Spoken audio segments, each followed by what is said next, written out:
इयत्ता चौथी पाठ तिसरा कौतुकाची थाप। पावसाळ्याचे दिवस होते। शाळा सुटली, मुले घरी गेली। थोड्याच वेळात रवी, विनय, अनिल, अमित ठरल्याप्रमाणे मैदानात आले। त्यांच्या आवडीचा पकडापकडीचा खेळ खेळू लागले। मैदानाजवळ कुडाचे छप्पर असलेला एक गोठा होता।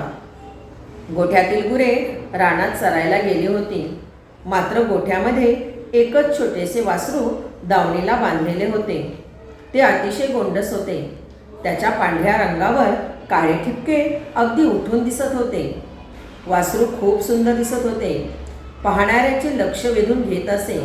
वासराला खूप भूक लागली होती। ते आईची वाट पाहत होते। भुकेमुळे केविलवाणे होऊन हमरत होते। अचानक सोसाट्याचा वारा सुटला। आभाळात काळे काळे ढग जमू लागले। वादळी वाऱ्यामुळे पालापाचोळा वर उडू लागला।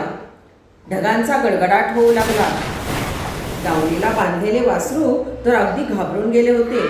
ते जोरजोरात हमरू लागले। वासराचे हंबरणे ऐकून मुले गोठ्याकडे धावली। छपराची रोवलेली लाकडे सुद्धा खिळखिळी होऊन हलू लागली। वासरू स्वतःची सुटका करून घेण्यासाठी आटोकाट प्रयत्न करत होते। पूर्ण ताकदीनिशी डाव्याला हिसका देत होते आणि जोरजोरात हमरत होते। वादळाची पर्वा न करता मुले गोठ्यात गेली। त्यांनी वासराचे दावे सोडले। दावे धरून वासराला बाहेर आणले। त्याच क्षणी मागे जोरात काड काड असा आवाज झाला आणि संपूर्ण छप्पर जमिनीवर कोसळले। आढ्याची जाडजूड लाकडे सुद्धा खाली कोसळली। वासरू तेथे असते तर कदाचित त्या वजनदार लाकडांखाली त्याचा प्राणही गेला असता, पण मुलांनी वासराला अगदी वेळेत संकटातून बाहेर काढले आणि त्याचा जीव वाचवला। ही वार्ता हळूहळू संपूर्ण गावात आणि शहरात पोहोचली।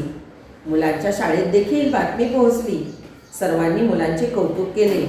परिपाठाच्या वेळी मुख्याध्यापकांनी रवी, विनय, अनिल, अमित या चौघांचेही पुस्तके देऊन भरभरून कौतुक केले। अडचणीत सापडल्यांना आपण अशीच मदत करायला हवी असे मुख्याध्यापकांनी शाळेतील सर्व मुलांना सांगितले।